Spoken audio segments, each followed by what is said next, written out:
দিন শেষে ম্যাচ হেরে গেছি। তো এখানে কারো দোষ দিব না যে রান হয় নাই বা রান হয় নাই। বাট এই রানে আমাদের ডিফেন্ড করা উচিত ছিল।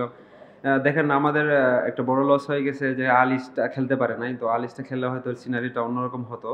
তো আমার কাছে ফিল হয় ওরে আমরা অনেক পাওয়ার প্লেতে মিস করছি। পাওয়ার প্লেতে ওটা কিছু রান হয়ে গেছে। তো থাকলে ওরকম হয়তো নাও হতে পারত।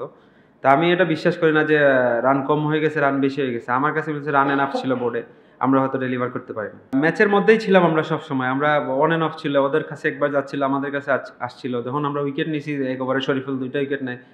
তখন আমার ফিল হচ্ছে যে আমরা ম্যাচটা জিতে যাবো। তো আমার আবার যে সময় আমি যখন বোলিং করি তখন আমার কাছে কয়েকটা উপরে বল আসছিল। তো হয়তো গ্যাপ করলে হয়তো ম্যাচটা আরো আগে আমাদের হাতে চলে আসতো। তো এখানে একটু মিস্টেক হয়েছে। Last through out the tournament আমরা অনেক ভালো ফিল্ডিং করি নাই। অনেকগুলা ক্যাচ ছুটেছে। আগে প্রিভিয়াস ম্যাচে অনেকগুলা ক্যাচ ছুটেছে। তো এগুলা ক্রিকেট হ্যাপেনিং, এগুলো হয়। তো এগুলা ধরে লাভ নাই, এখন হাইরা গেছি তো আর। মায়াস যখন আউট হয়েছে আমি শরীফুলকে বলতেছিলাম তুই ম্যাচ জিতাবি, আরেকটা উইকেট নিলে হয়তো পরের বলে রিয়াদ ভাইকে আউট করে দিছে। তো আমার কাছে আরো বিশ্বাস হচ্ছিল না ম্যাচটা জিতে যাবো ইনশাল্লাহ। তো ওইখানে কিছু মিস্টেক হয়ে গেছে, আমরা প্ল্যান অনুযায়ী বল করতে পারি নাই। শুরুতে মিস্টেক হয়ে গেছে যে পাওয়ার প্লেতে আমরা তামিম বাইরে হয়তো প্ল্যান অনুযায়ী বল করে নাই, মুখে মুখে বল দিয়ে হয়ে গেছে। তো এটা আমাদের একটু কস্টলি হয়ে গেছে। পাওয়ার প্লেটা আমরা একটু আর একটু ভালো বল করলে হয়তো ম্যাচটা আমাদের হাতে থাকে। দেখেন আমি এক মুহূর্তের জন্য শারীরিক ভাষা চেঞ্জ করি নাই। আমার ওই বলটা অনেক জোরে চলে আসছিল, হয়তো আমি ধরতে পারতাম, কিন্তু আমি যেরকম গেছিলাম স্লো আসবে, বাট ওরকম স্লো আসে নাই, অনেক জোরে আসছিল। তো বাট আমাদের থ্রু আউট দ্য টুর্নামেন্ট আমরা দেখেন আমরা কিন্তু কাগজে কলমে এত বড় টিম ছিলাম না। তো এই পর্যন্ত আসছি একমাত্র আমাদের টিম বন্ডিং এর কারণে। আমাদের যারা লোকাল প্লেয়ার ছিল ওরা সামনে থেকে নেতৃত্ব দিছে বা সামনে থেকে রান করছে, প্লাস আমাদের বোলিং ইউনিটটা অনেক ভালো ছিল, এই জন্য এই জায়গায় আসতে পারছি।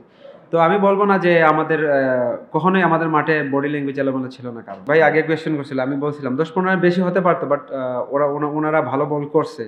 লাস্ট ৪ ওভার দেখেন কোনো সুযোগ দেয় নাই, ভালো ভালো জায়গায় ইয়র্কার মারছে। এই জন্য হয়তো রান কম হয়েছে। আমি বলবো না রান কম হয়েছে, বাট আমি বিশ্বাস ছিলাম এই রানে আমরা ওদেরকে চেপে ধরতে পারবো। হয়তো আমাদের একটা বলার শট ছিল, ওই জায়গায় যদি আলিস থাকতো, আমি বলছিলাম আলিস থাকলে হয়তো সিনারিওটা অন্যরকম হতে পারে। ডিসকাস করতেছিলাম আমি, সানি ভাই, আমি, নাইম ভাই, মিথুন ভাই ডিসকাস করতেছিলাম যে স্পিন হয়তো রিশাদ ভালো মাইরা দিব। আমরা বলতেছিলাম যে তালাত্রে করানোর জন্য। তো ওরে বলছিলাম যে আমরা সামনে বল করার জন্য, হয়তো ওর মতো ডেলিভার করতে পারে না, এই জন্য অলরেডি ম্যাচটা চলে গেছিল, বাট আমরা ফাইট ব্যাক করে নিয়ে আসছি। But last over ৮ run defend করা অনেক টাফ ছিল।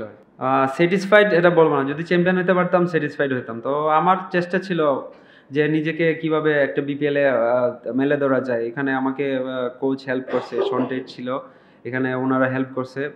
আমার কাছে ফিল হয়েছে যে না, আমি ফ্রিলি বিপিএলটা খেলতে পারছি।